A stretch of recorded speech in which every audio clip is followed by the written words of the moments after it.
Okay, let's let in a butt hinge. And you can see no clever things, just some gauge lines, mallet and a chisel. So what I do to start off with is just come well back from the end scribe lines. I don't want to go right on that because the chisel's likely to jump that way. So I just define that. And this line through here is a gauge line, so I don't have to worry about banging into that with a chisel.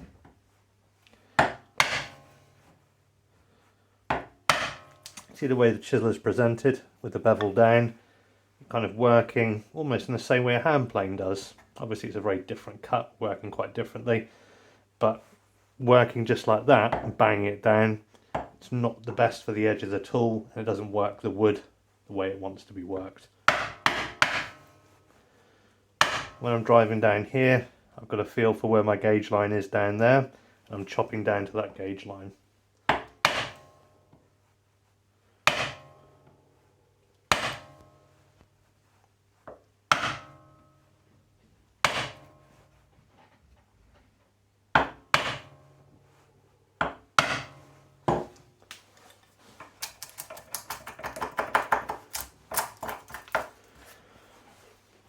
Now I can go a bit further back to my scribe lines.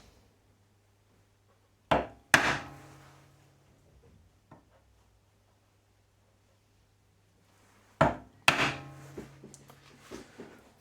what I'm going to do is come through now, I've removed a bit of waste and just make that gauge line a little bit deeper.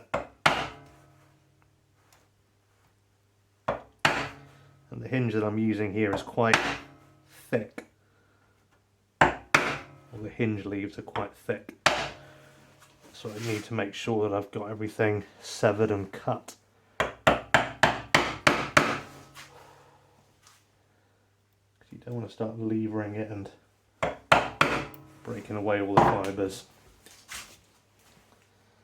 Then get your chisel, pop it in the gauge line,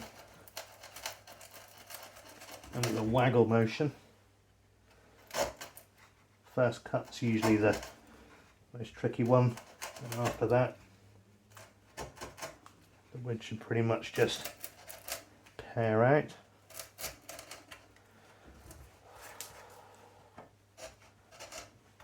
You see a lot of people will go for router planes and things like that, and there's nothing wrong with using a router plane to do this particular job, but when I learned how to do these things, it was just a case of practicing with gauge lines, a chisel and a mallet, and certainly when the router plane is quite expensive, if you can get in the habit of doing it this way, it could save you a bit of money. Okay, so I've still got a bit of room on my scribe line, so we'll just see what the fit's like. Yeah, just want to nibble out a little bit more, just carefully paring that back.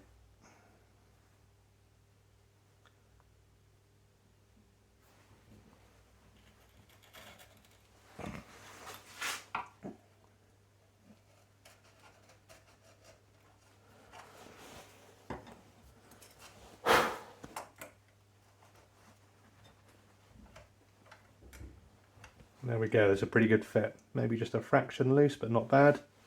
Overall nice and neat. And that's the next step of my saw vise done.